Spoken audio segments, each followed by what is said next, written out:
To invite people to dine with us is to make ourselves responsible for their well-being for as long as they're under our roofs.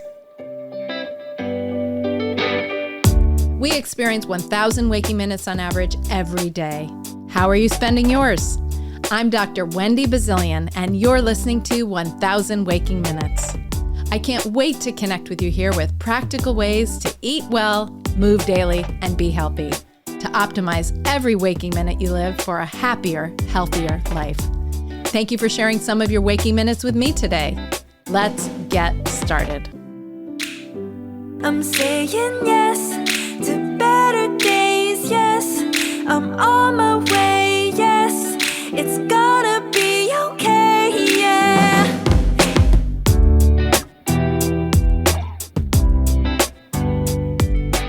I just love listening to my new theme song, I hope you do too, by the amazing musician Beza. I'm saying yes. And thank you for joining me here today. Welcome to 1,000 Waking Minutes. This is my debut episode on my own podcast. I am emotional about this.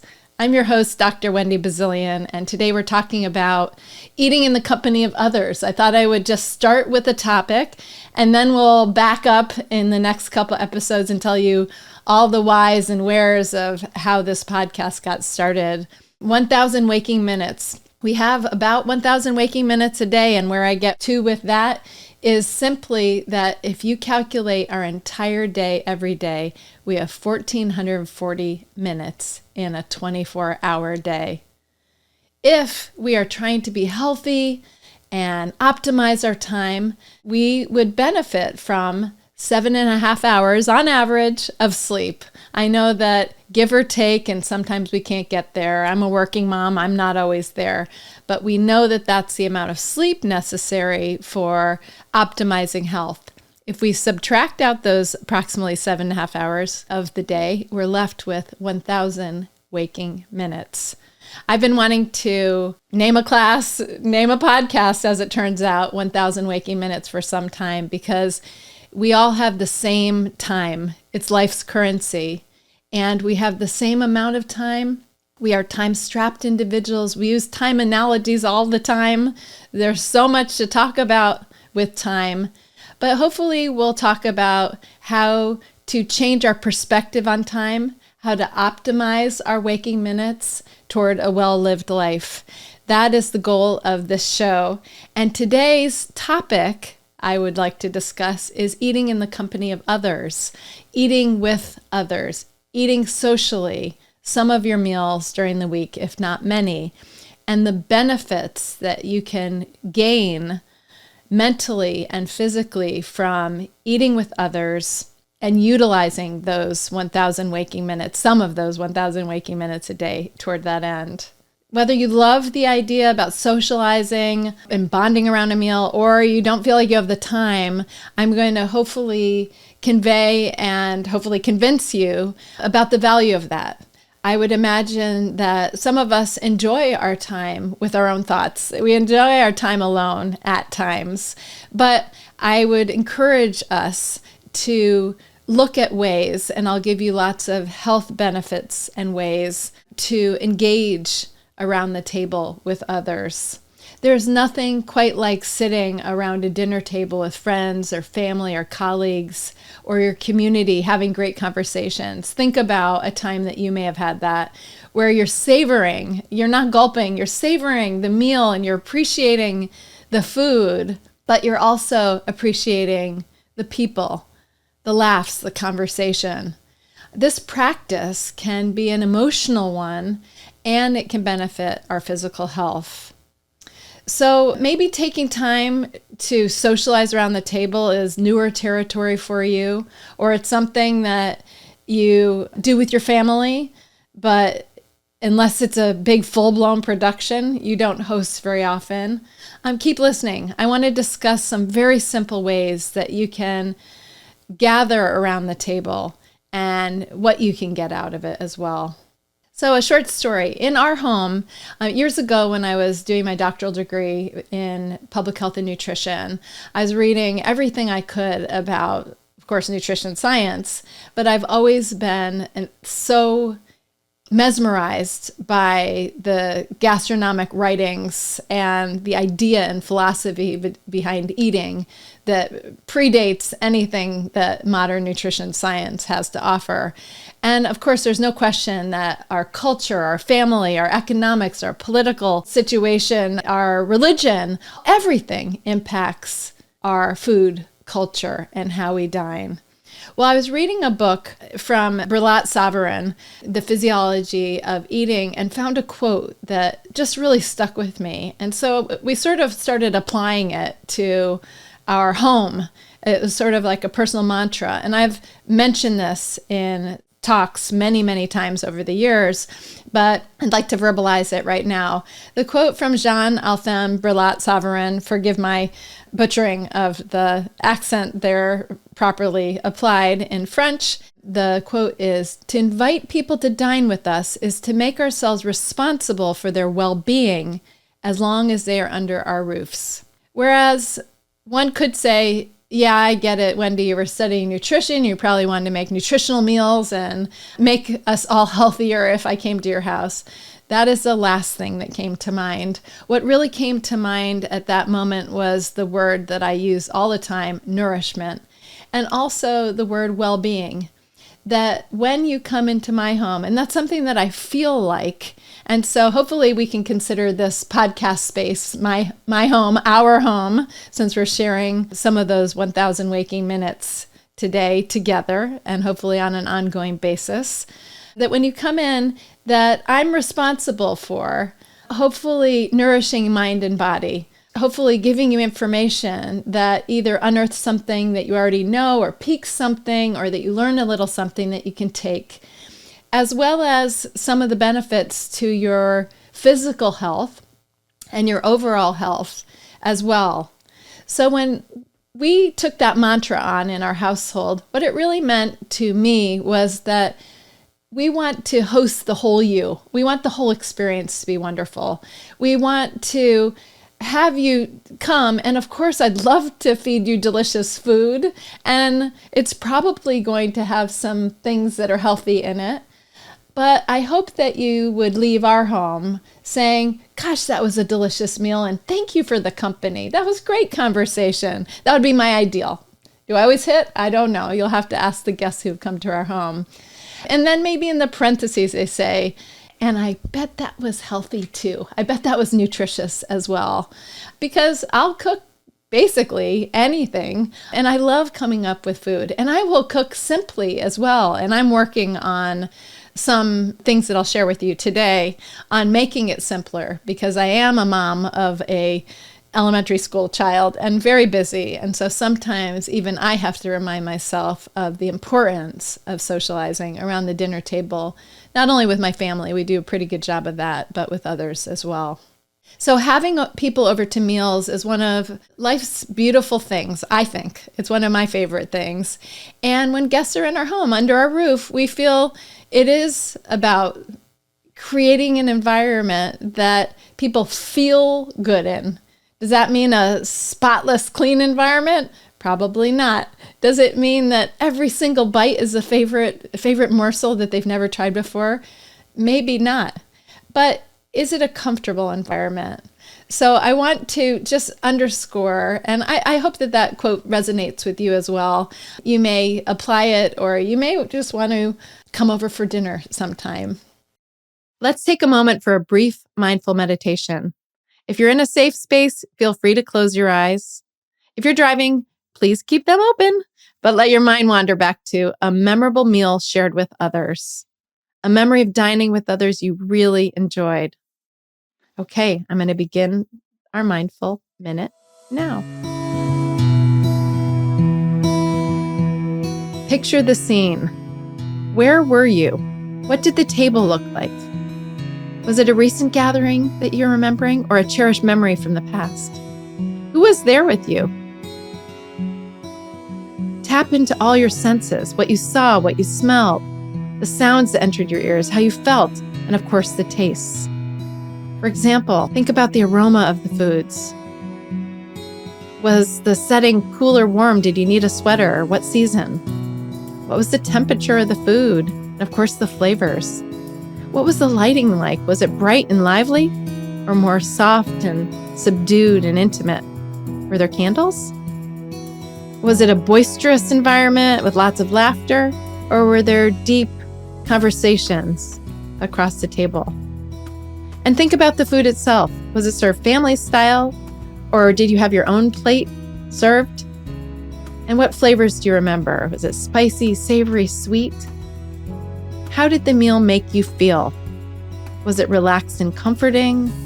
Was it joyous? It was a new experience. Were you a little anxious? Were there any surprises or big news shared at this meal? Did anyone spill anything? Let these memories fill you with warmth and nostalgia. Hopefully you're wearing a smile right now thinking about it.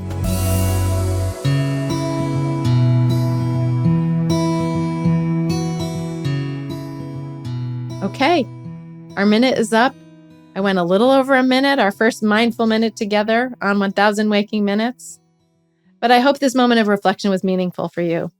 We'll be sharing more mindful minutes in each episode, and I'll invite you to pause and appreciate the simple yet profound act of taking a minute to think back about a time, such as sharing a meal with others, as we did today. So why do shared meals matter? Science has shown that positive social interaction when dining with family and friends can help us build relationships. It can help bolster our self-esteem, and it can even help us eat more vegetables. And if I'm in nutrition, I'm going to be encouraging you here and there and everywhere to eat more vegetables. But let's think more closely at some of these. And there's even research to back it. I call this the ROI, the returns on investment, on doing these behaviors that feel social and engaging, like sharing meals with others. Better mood and mental health. Shared meals can help people feel more connected to others, which can help reduce anxiety and stress. There's been research that when people eat with others, they're more likely to feel happy and satisfied with their lives overall. Lowered risk of chronic diseases. People who eat most of their meals alone may be at increased risk of heart disease and diabetes, according to some research published a few years back. And researchers found that men who dined alone at least twice a day were also more likely to have high blood pressure, high cholesterol, and pre-diabetes compared to those who dined with others. So you can have a literal physical benefit to your health. It can also provide good footing for your kids. Maybe you've heard, have family meals. The month of September is about family meals. You'll hear encouragement from teachers and from nutritionists and dietitians to eat with family. Children who eat dinner with their parents 5 or more days a week are healthier with a lower chance of overweight and obesity. They tend to have higher grades and self-esteem. We certainly know that it's a point where we can touch base and tune in and take the devices off the table, literally, during that time. But we've also seen that kids who eat, or families that eat together, not every night. We know that sports happen, that we know that schedules can get awry, but when you can, to focus on that family meal, that kids, when they hit the preteen, teen years, are less likely to indulge in drugs and alcohol and other risky behaviors. Another benefit, and I alluded to it in my last comment, is decreased screen time. Not only in a family situation, but when you're dining with others, you're less likely to have the screen in front of you. I mean, let's face it, and I've become one of these as well on occasion. I try to invest in a book versus scrolling if I'm going to do this, but more and more I've tried to sit, if I'm dining alone, if I'm traveling and I'm having a meal alone, and really just taking in the sights around us. It wasn't long ago that our devices were actually attached to walls and you couldn't have them with you. Maybe you could bring a good book to the dinner table if you're dining alone. But we have decreased solo screen time when you're dining with others. You're more likely to engage with people and not technology at that time. My daughter has this new saying that she's come up with, and I love it. And I have to say proudly that I think I instigated it, because we have plenty of devices in our home, like most of us, many of which have names that if I called them right now, they would turn on.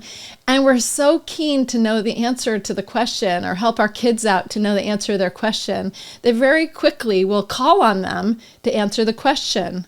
And so what my daughter has said recently, and so I'm titling it this, is, Mama, let's guess before we Google it. Let's guess before we Google it. Think of the conversation you can have when you don't have the answer right away. Think of the conversations missed when you just answer the question, or the creativity missed. I can't tell you the number of occasions when we've said recently, guess before you Google it, that we end up making up and just having the best conversations about the general topic at hand. Sometimes we even lose track of what the question was in the first place, and that doesn't matter because we end up having the best conversation. And you know what? In the end, when you've exhausted all your guesses, you can Google it, or you can call on that trusted techie friend that's probably plugged into a wall somewhere, or as close as your palm, or on the counter, hopefully, away from the table. Some say that eating and dining with others can make you a better person. I have to point out that researchers in Belgium, I think this is great, have linked frequency of family meals to altruistic acts.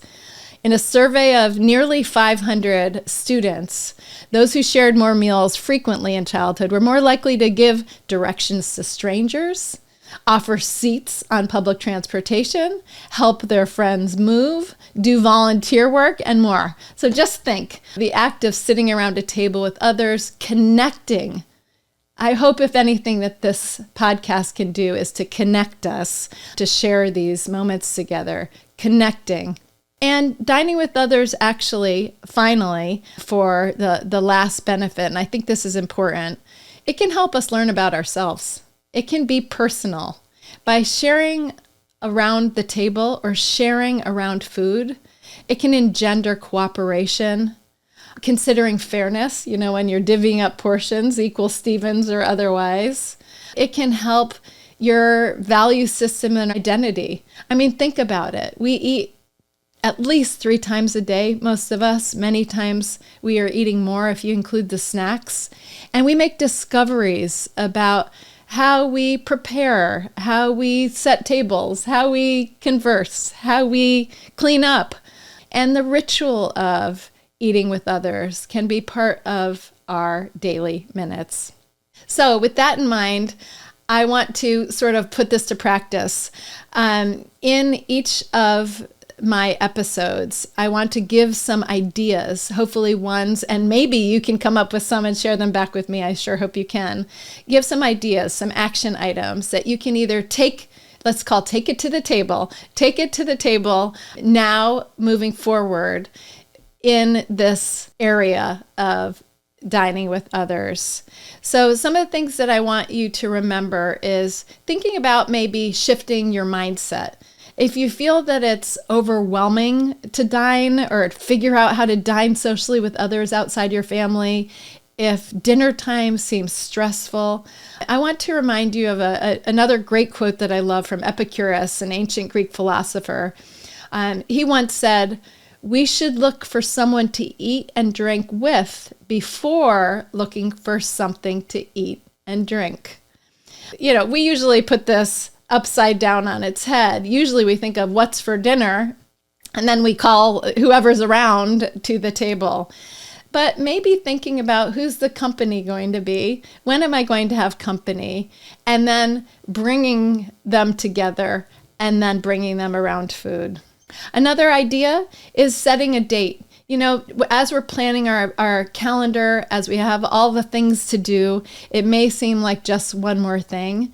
But if you can look at the calendar and say, what date are we going to get together? What date can I have this friend? I've been meaning to text this friend, let alone get together with them. When can I just invite them along? Stop over for dinner. And put it on the calendar. No matter how much you want to reschedule, it's not them, it's you. Honor the commitment. Think of it like an appointment that you would be charged for if you canceled it. Think of it like something that you know will be delightful once you get there, but that you keep on the calendar. You commit that time, those wonderful minutes. As I mentioned, the benefit of family meals, making family meals a priority. So just like you pencil in your appointments, when sports schedules are, when you have classes, anything that is active as an appointment, make family meals a type of appointment, because then you block the time. It's how we choose our waking minutes that we can craft our waking minutes. So it's not about squeezing those out because they just can't fit. It's about making them as important as anything else that you've committed to in your life. So make the plan. We know that activities can get in the way, but plan at least maybe 2 sit-down dinners with your family where you set the table, where you come around the table, where you take a break. It could be breakfast, it could be lunch, it could be dinner, and it will invite conversation and all the things that we talked about. Start conversation. If you find conversation difficult, or if there's been confrontation or debate in the family, or everyone's having a hard day and people are stressed and testy, maybe make, a general question about joy, like what made you laugh today? Maybe just start something like that. Or if you could just eat one food for a month, what would it be? Maybe it's a hypothetical where everyone can ring in. There are some little games that you've probably seen or heard about that are conversation starters for tables. Those are good too.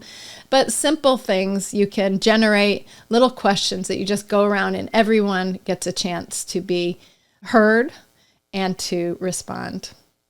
Have you ever dined at a distance? This is something that probably more people are familiar with than before the pandemic. And it might be one of the great things that came out of it, and it's something we can continue. You may have friends all over the country. I certainly do. And I have some friends across the world, and I miss them. It may be difficult time zone wise. You might be on breakfast when they're on dinner or vice versa.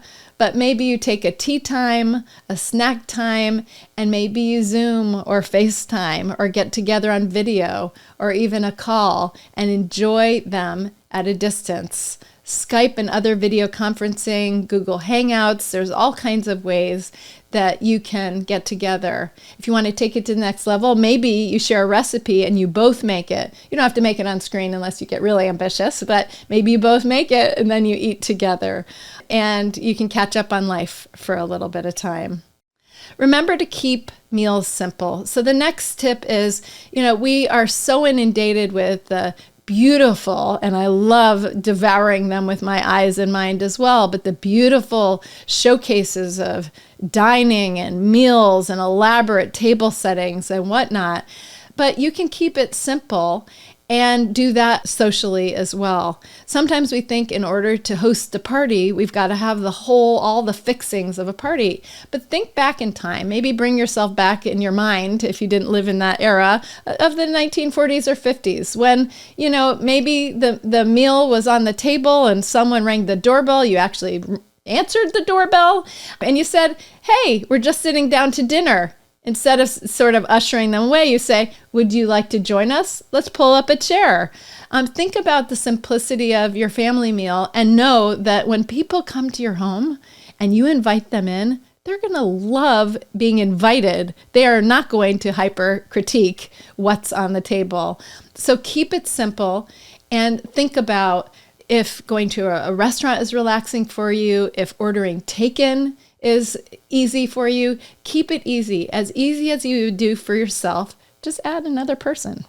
Try community dining. I have to share this with you. When I was doing research for this episode, I found that each year in June, there's communities in Cornwall in the UK.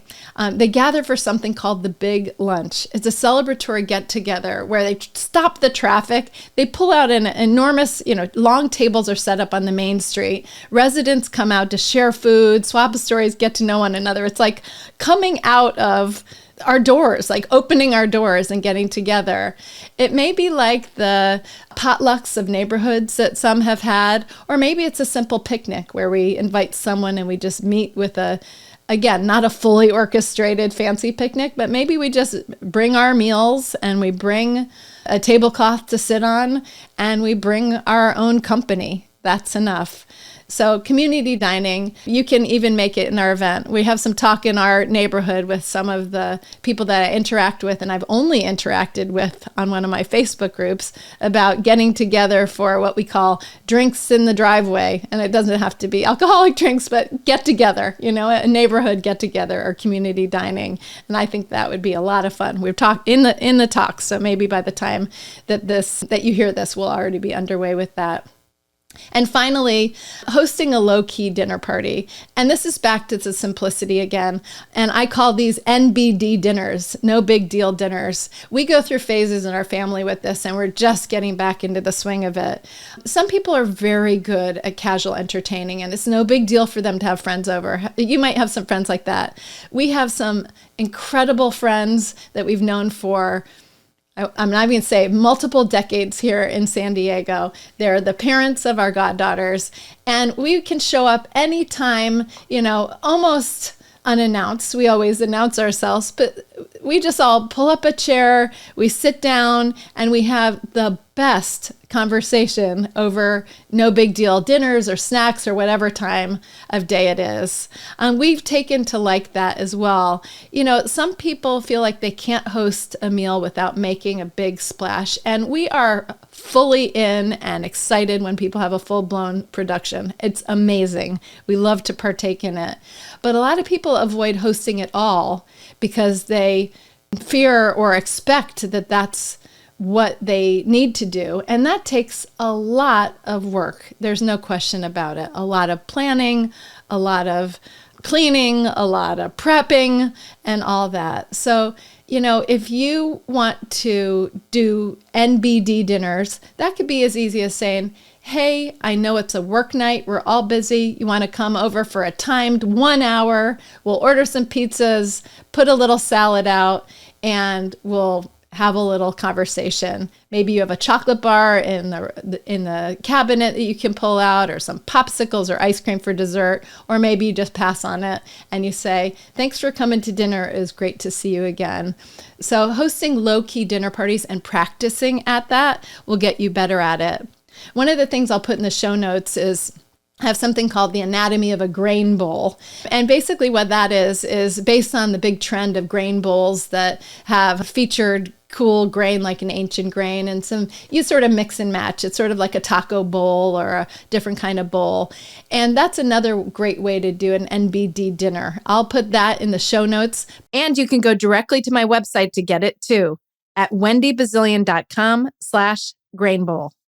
So I think that's about all for my first episode that I want to cover to you. I want to encourage everyone to eat in the company of others a little bit more this week. We are going to be covering lots of different topics under 3 pillars of my professional and personal practice for the last 20 plus years. And those 3 pillars are eat well, move daily, be healthy.